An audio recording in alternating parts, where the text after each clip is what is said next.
Thank you very much. I think it's 5 crore लोग रोज पढ़ते हैं और I'm sure she would be getting questions like ये क्यों नहीं छापते और page 1 में क्यों नहीं छापते? She's laughing. I get all the time. And last week somebody was saying, Mr. Kaura, page 1 mandatory Times of India should be a social story. I hope these questions will come and we'll try to address that why it is not possible, although she alluded it in the end of her speech. I would now like to invite Prachi Pratap of NGO Express to take the floor. So over to Prachi Pratap and a warm round of applause. Thank you and good evening, friends. So I will take up the presentation. I don't have a presentation, I'll just talk about media intervention.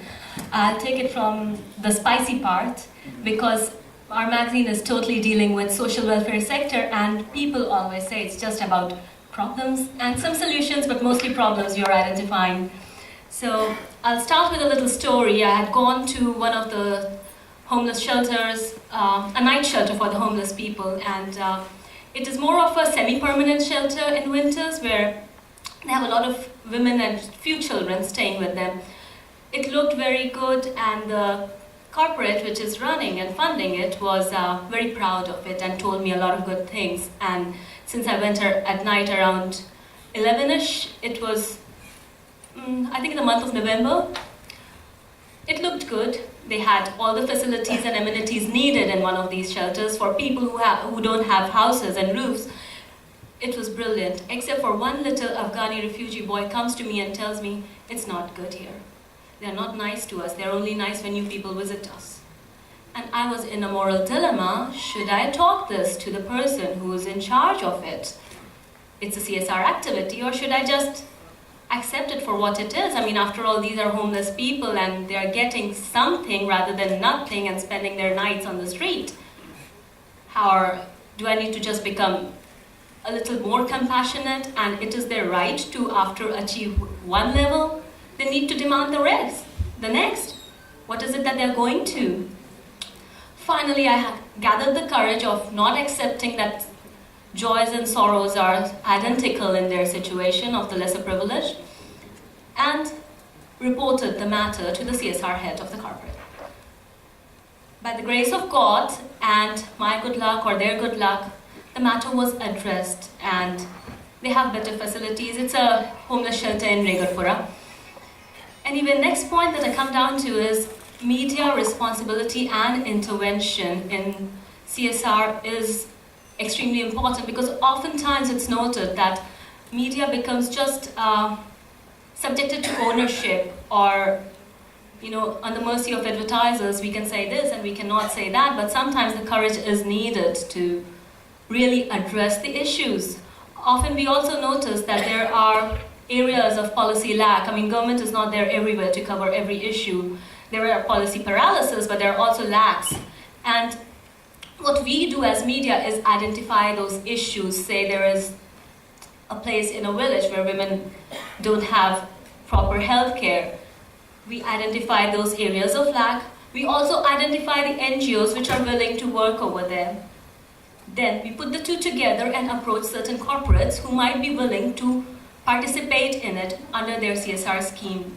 What it helps is what it helps in doing is that often meet organizations, NGOs, the smaller ones, who come to my office and tell me, the bigger CSR companies don't give us money.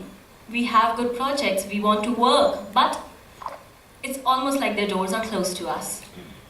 So one of the initiatives of NGO Express, which I am an editor of, is to put the two together, to bring and identify the NGOs which are willing to do work, and who are identifying the areas where there are no schools, there are no proper sanitation, there is no healthcare, and even you can say training, vocational training is missing. I mean, there are people willing to work, or areas where in Rajasthan where it's difficult to implement right to education because the children are working in mines. So in these areas, we identify NGOs which have some solution for them, and then we put them together with CSRs who are willing to work with these NGOs. Because see, CSR is not only about trickling down to the bigger known NGOs, but helping that money go down to the grassroots levels, to the people who really, really need it at the lesser known areas, and highlighting it. We have to highlight them, because if we know that a big company is doing work through certain channels into a very remote village in, say, foothills of Uttarakhand or in Nagaland, we have to highlight it. Anyway, that's all. I'm not taking too much time. Thank you.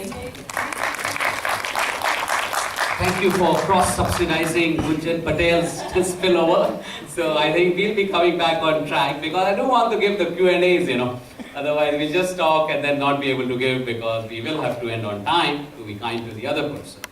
So the matching role that Prachi mentioned, I think it's going to be more and more important, as compulsorily the 20,000 crore that we've been hearing since morning will be going to be spent, and there will be many CSRs who will be coming to the NGO expresses of the world and asking that who are the good NGOs in this pocket, and how can we do. So it's great what you're doing, and I think in times to come this kind of a bridge would be very useful to increase the impact at a national. My last speaker before we open the Q&A is Mr. Platosan Samarasan, the Asian NGO.